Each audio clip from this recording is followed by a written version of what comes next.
Hello and welcome to the Corporate Casket, a semi-weekly series where bad businesses go to die. We will discuss any and everything from bad charities, terrible CEOs, and businesses that have a lot to hide. I'm the Illuminaughtii, and today we're going to be talking about crypto casinos. Cryptocurrencies such as Bitcoin, Ethereum, Tether, XRP, and more are on the rise. Inflation, PayPal adopting cryptocurrencies, and publicly traded companies purchasing Bitcoin have all led to the growth in the cryptocurrency market over the years. We're going to address the crypto casinos that have come out of the woodwork recently, as well as one in particular that's been garnering some alarming attention, Roobet. I'm not really going to touch upon the general issues with gambling, as I've already talked about casinos in the past, and I feel that it's kind of common knowledge that these games are addictive. Instead, we're going to talk about what crypto casinos are and the shady behavior that does and doesn't exist within them. So let's get into it.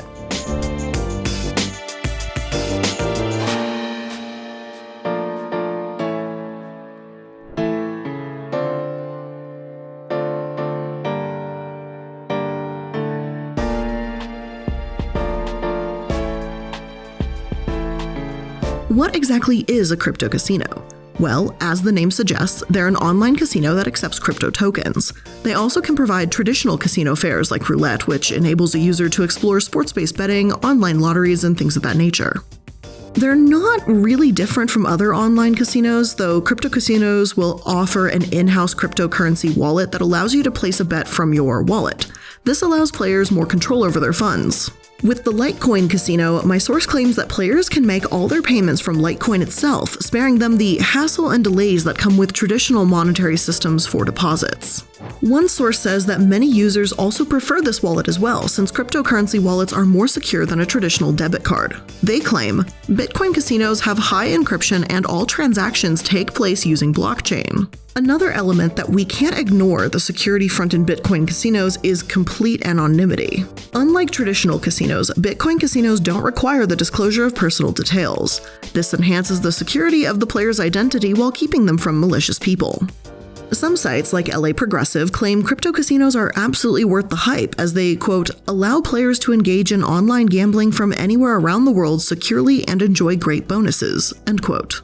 Even if online and crypto casinos aren't my cup of tea, and believe me, you'll see why in a bit, it's not hard to see why so many people gravitate towards these crypto casinos in the first place. Some of my sources even claim that crypto casinos are more fair than traditional casinos, as they use fair algorithms and have a low house edge, making it easier for players to win. Others say crypto casinos are more transparent, despite the system not being regulated. Because of all the draws, crypto casinos, like cryptocurrency itself, have grown significantly in the last several years. It's estimated that cryptocurrencies account for 10% of total payments in online gambling. Yet, is investing a volatile currency in a volatile industry really a good idea? And what about those that want to take advantage of this growth? Well, let's get into where this can go wrong, and we'll start with Roobet.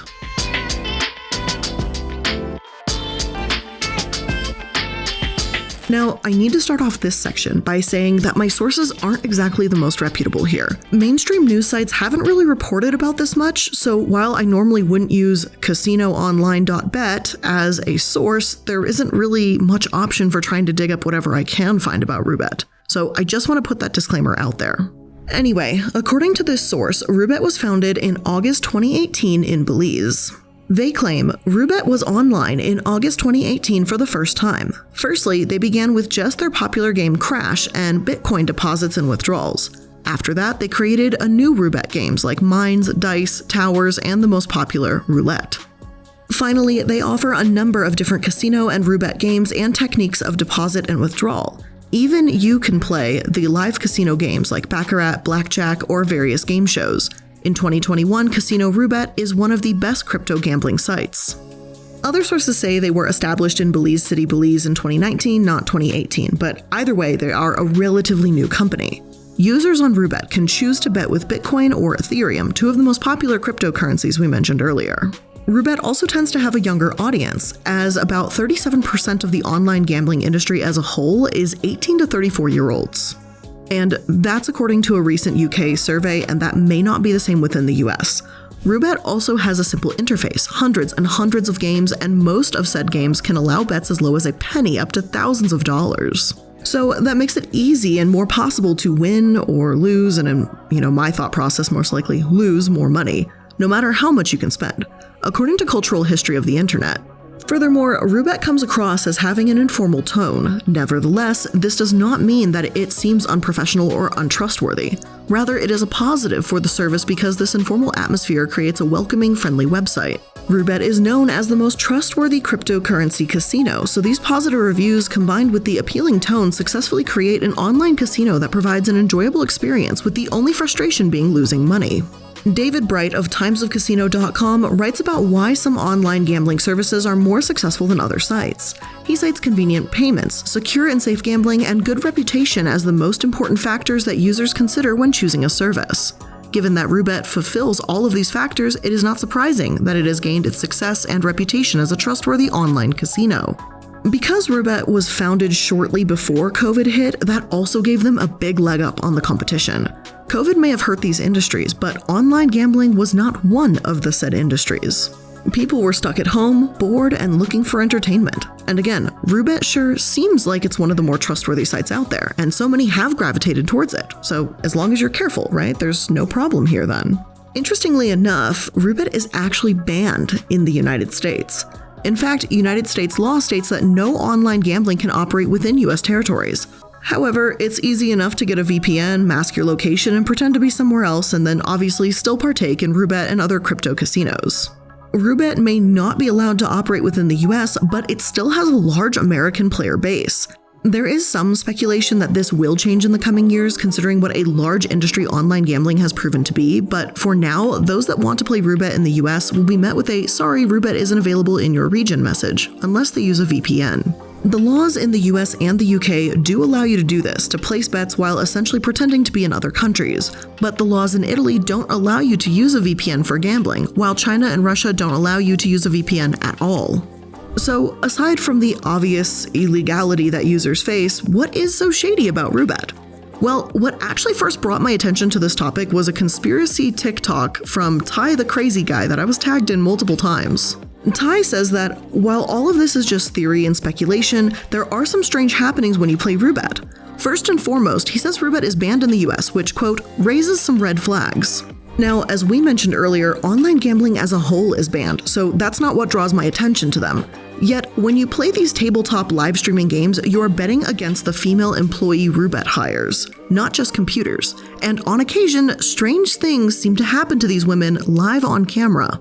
Ty shows footage of Roobet employees falling asleep at their table, and this could mean that employees are overworked at the site if it's available 24/7. It could mean that this particular employee was having a bad day. All we know is that we're not certain at all, but this is entirely speculative, of course. However, what's really weird here is that when one of the women do pass out, she's carried off camera, and she's supposedly carried off while still in her chair. As you can imagine, a ton of theories and speculation have circled around this, with some believing that she may be tied to her chair. Another employee in the background seemed panicked when her coworker passed out but didn't get up. Maybe she didn't feel comfortable interfering, or, as some theorize, maybe she's tied down to her chair too.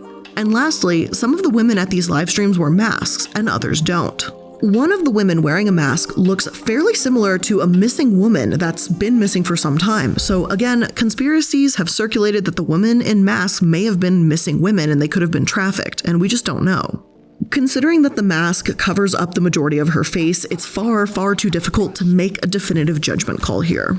Now, again, this is TikTok, and I've seen some pretty bizarre TikTok conspiracies out there, and many which I have been tagged in that I just have to give a little bit of a side eye to, that I'm like, this is a reach.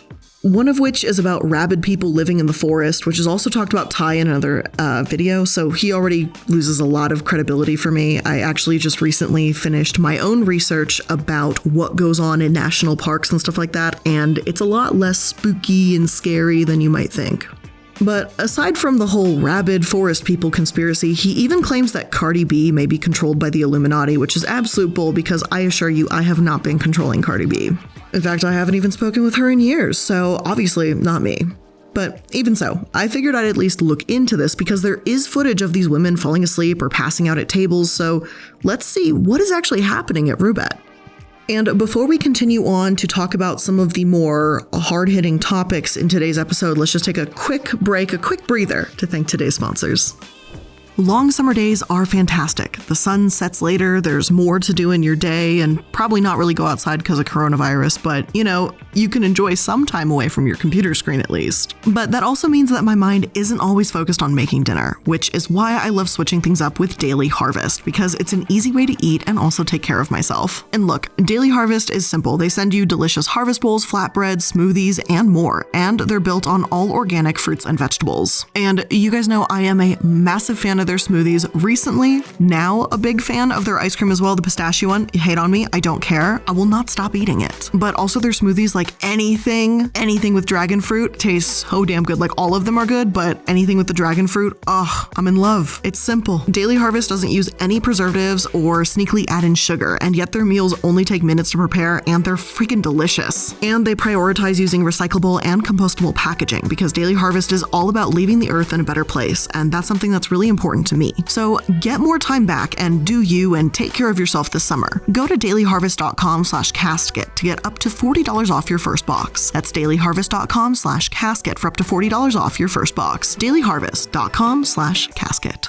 And it's Babbel time, baby. But seriously, this episode's also sponsored by Babbel. And Babbel, as many of you guys know, is the #1 language selling app. It provides bite-sized lessons that'll teach you new language skills in as little as 5 minutes a day, which, by the way, I'm very bad at committing to things and plans, so 5 minutes a day is perfect for me. And they teach you new language skills and ones that you'll actually use in the real world. Babbel's got greetings, menu terms, and directions, and they even have lessons that teach a deeper understanding of the culture. Other language learning apps use AI for their lesson plans, but Babbel lessons are created by actual language experts, and their teaching method has been scientifically proven to be effective. And there's so much you can learn on Babbel. They have podcasts, games, videos, and even live classes, so there's so many ways for you to learn. And right now, when you purchase a 3-month Babbel subscription, you'll get an additional 3 months for free. That's 6 months just for the price of 3. Just go to babbel.com and use promo code CASKET. That's BABBEL.com, code CASKET. Babbel. Language for life.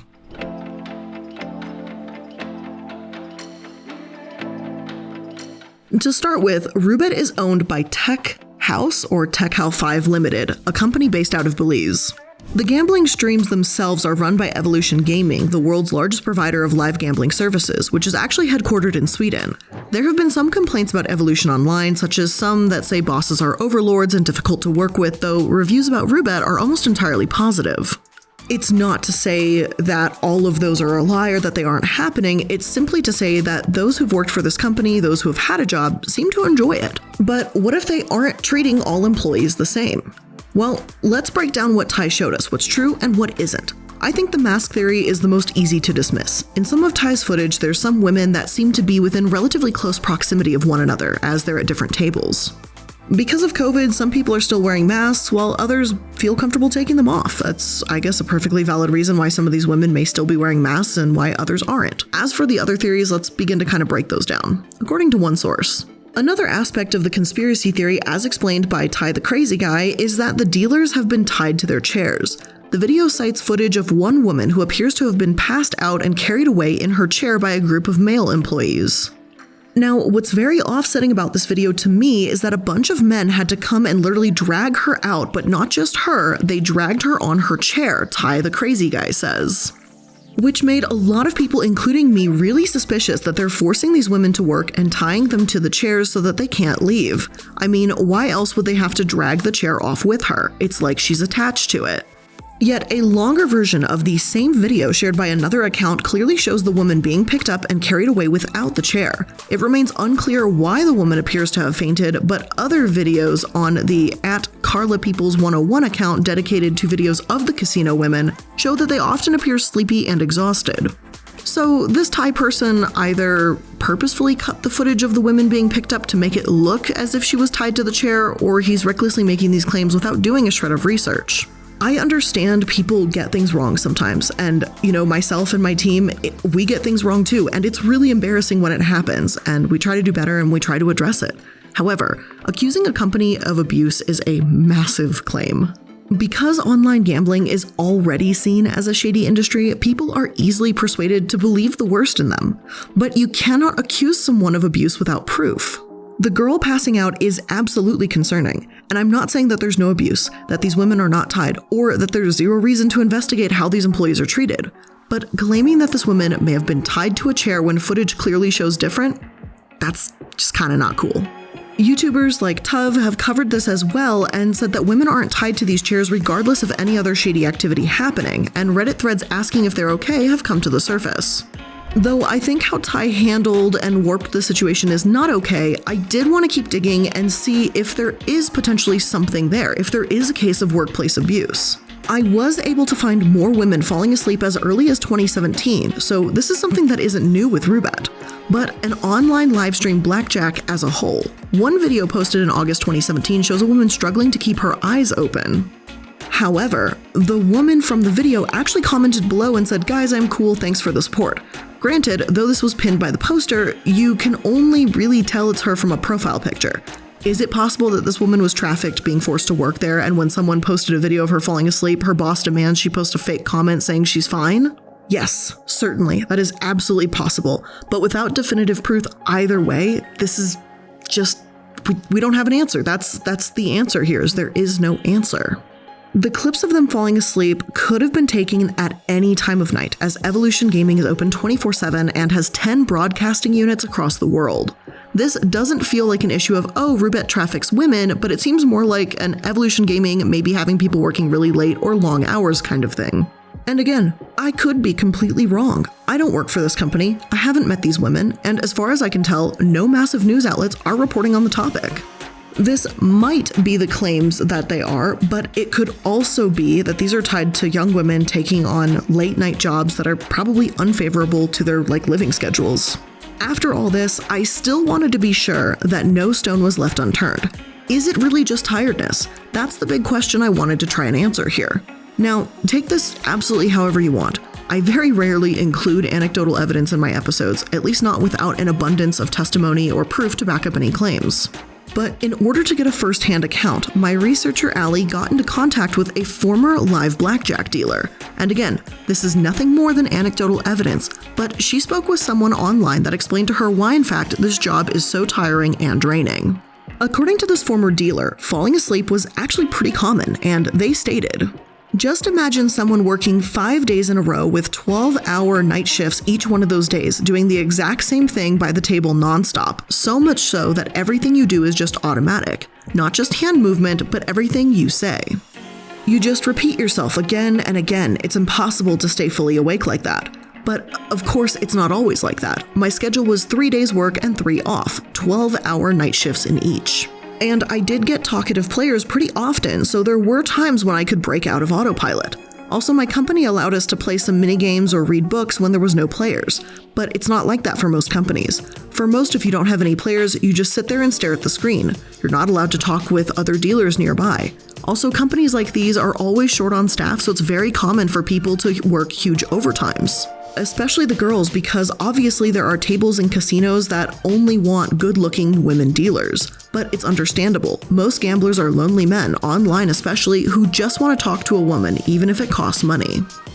But yeah, imagine 5 12-hour shifts in a row, and you have to sit quietly without moving much and stare at a screen for hours, like nobody could go long without passing out. Oh, another thing, we get deducted money for every mistake we make. There are a lot of bonus systems in place. Obviously, they can't deduct money from your salary, so they deduct from your bonus. Overall, the company attitude I kinda liked. We had an awesome break room, a dedicated room where we could sleep on our breaks, some free drinks and food. But yeah, I wouldn't call it workplace abuse. We always had an opportunity to write that we're sick and someone could quickly come and change us and we could go home without any punishment. But you're obviously there to make money. My brother is working mornings right now, and the first hour or two goes without any players, so he's barely staying awake. Again, I want to make it clear that this is anecdotal evidence my researcher got from someone online who has a consistent post history long before this conspiracy saying that they worked as a live blackjack dealer. Feel free to do whatever you want with this information, and by no means whatsoever am I saying that this is everyone's experience. This simply seems far more likely the scenario to me, and a perfectly good explanation for why these women are so tired to begin with. This isn't to say that human trafficking can't be hidden in plain sight. It very often is. So if you do notice alarming or suspicious activity, by all means, I encourage people to report it and, look after the caring and well-being of others. But insinuating an entire company is guilty of mass trafficking people or mass abuse without any sort of proof or research and then posting it on TikTok doesn't feel like the way to go.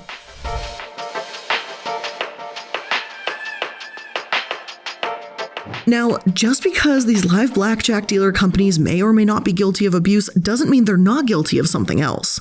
Some sources refer to them as a scam casino, with one article published on LinkedIn claiming that some people have lost $20,000 in 3 months. Fiorenzo Arcadi, CEO at Toronto Hockey Store and Goalie Haven Limited, wrote, "I was intrigued by a new online gambling site, Roobet.com. One of my workers seems to be a degenerate gambler. He said he lost $20,000 in 3 months. He showed me some YouTubers winning $50,000 to $200,000 frequently. One streamer won $100,000 per day for 6 days in a row, which is mathematically impossible." Roobet.com is rather unique because it shows young adults that are not very good at distinguishing credible information and are astonishingly naive. Roobet.com uses YouTube affiliates as viral propaganda of influencers to promote and sustain losers on their platform. Roobet.com clearly states their VIP program is by invitation only. We understand what our players want, and most importantly, we make it happen. That means if one is a content creator, they collect more commissions and win frequently. That means they have to show loyalty to the brand. Roobet is a very small and tight third-party casino that cannot afford to lose $3,000.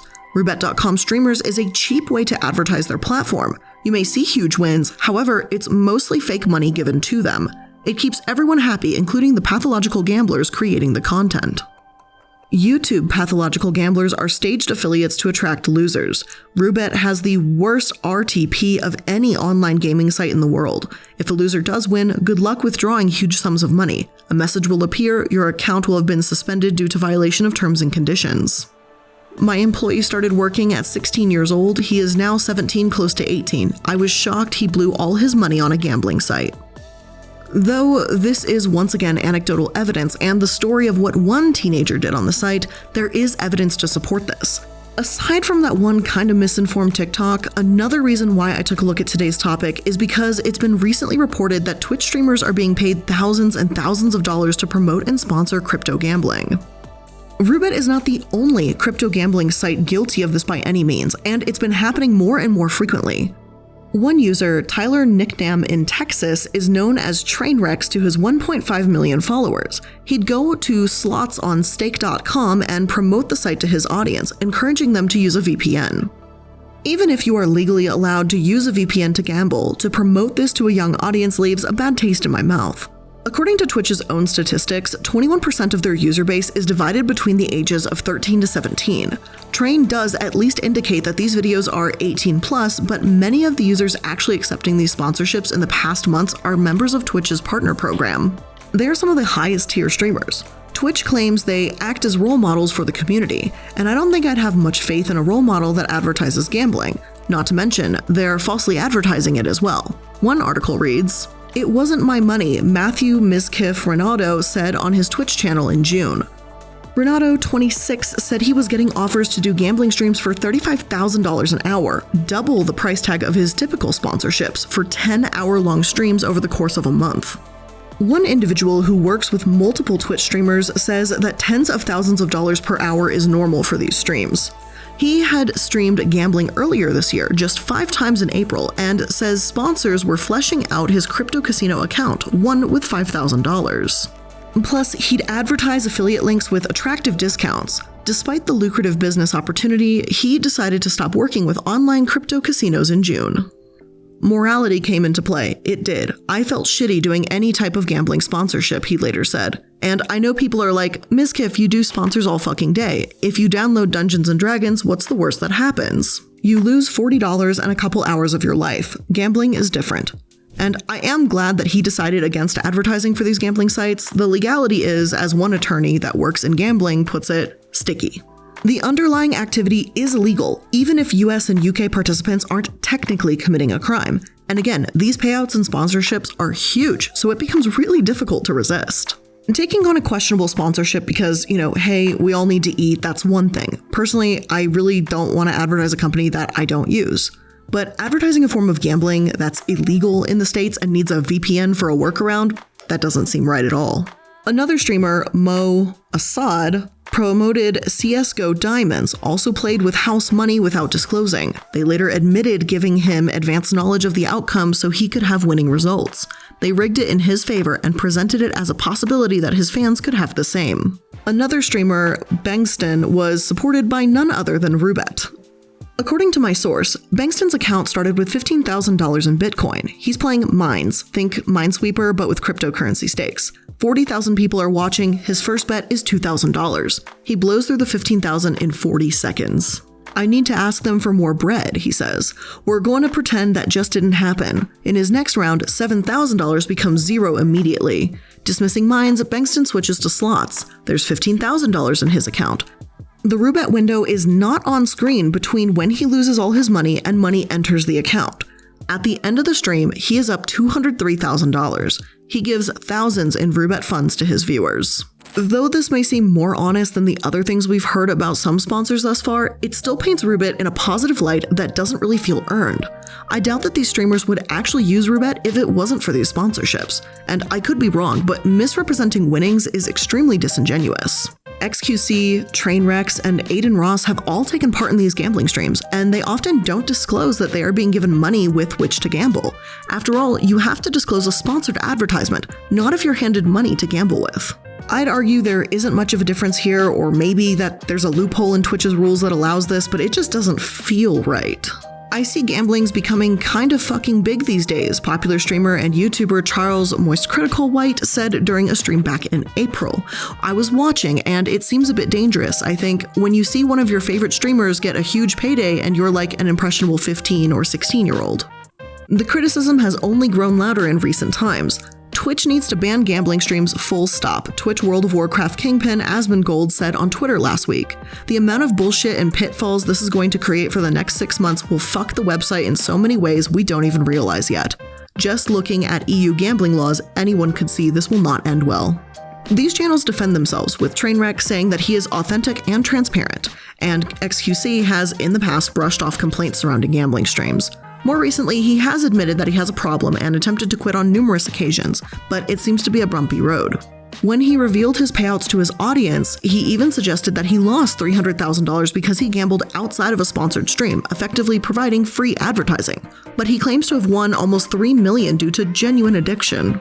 I don't know where his mind is at, and I don't know if he's addicted or not, but that seems to be the case, or at least what he's trying to publicly present, so I hope he's able to get some help.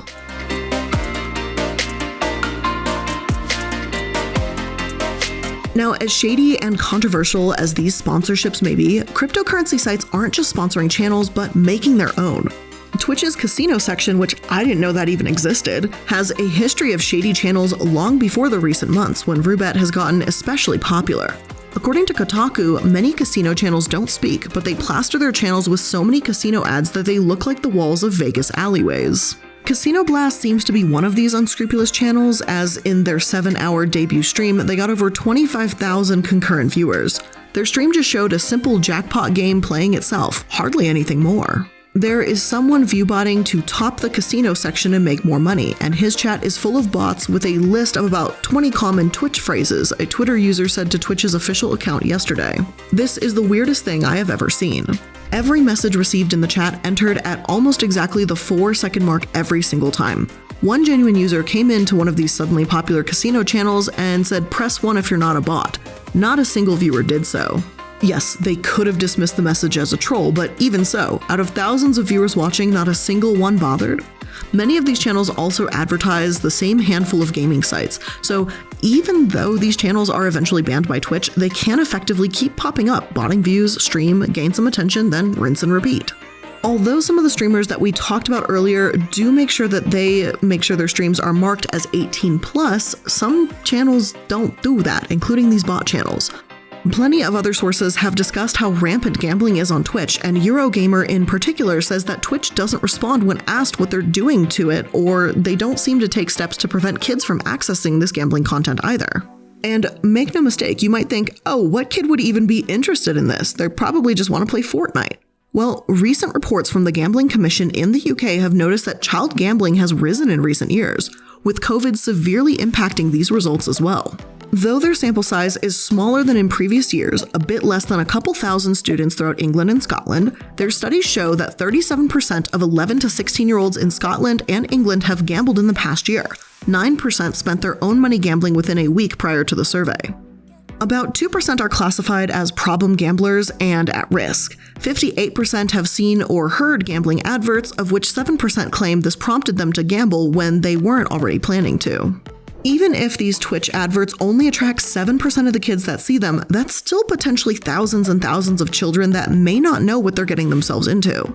According to studies done about kids and gambling, the earlier a person is introduced to it, the more likely they are to become a problem gambler. Not to mention, the examples given in this source from the New York Council on Problem Gambling seem relatively harmless, and it reads, "It's a trip to the convenience store with their mother. She buys gasoline for the car, 2 bottles of water, and $5 worth of scratch-off type lottery tickets. She lets her children scratch off the various tickets. One child's ticket reveals a $1 prize. Months later, the same child receives 8 scratch-off tickets in a card on his 8th birthday.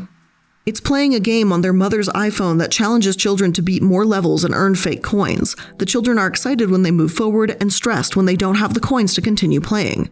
It's not what we might call real gambling, but these activities may promote a transition to pay-to-play activities, which is a subtle shift into gambling. These are just a few examples of the many ways kids get introduced to gambling at young ages. Children are observant. They see the actions of their family members and friends, and they unconsciously and naturally replicate these actions. They watch movies and commercials that celebrate casino-style gambling, and they get small doses of that same excitement by visiting arcades and playing video games.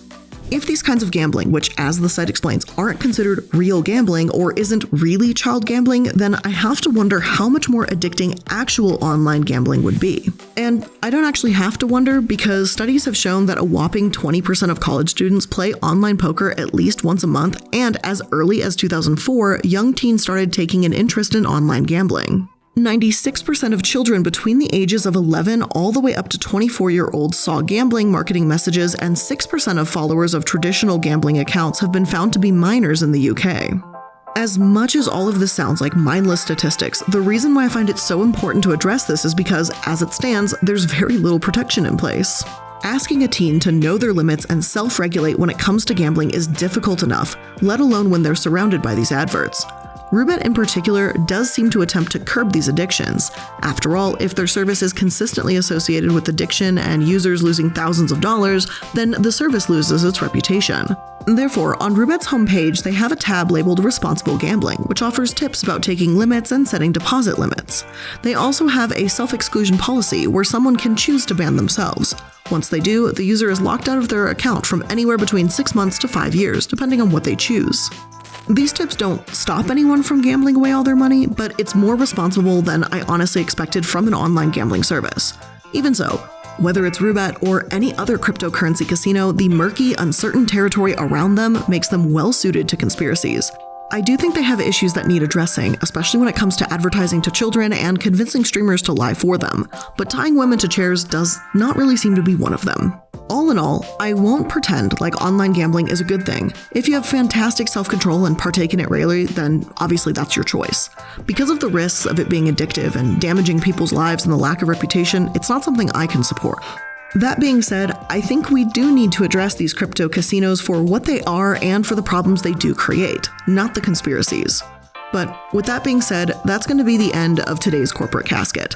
Thank you for watching, and I hope you enjoyed it. And if you did, make sure that you're liking, following, and subscribing so that you can stay up to date with all the latest episodes. And if you want to connect with me outside of these episodes, make sure to go to my Linktree link in the description box. It's going to have a nice little list of all of my social media and projects that I'm involved in. So thank you so much for making it to another episode. I love your faces, and I'll see you in the next one.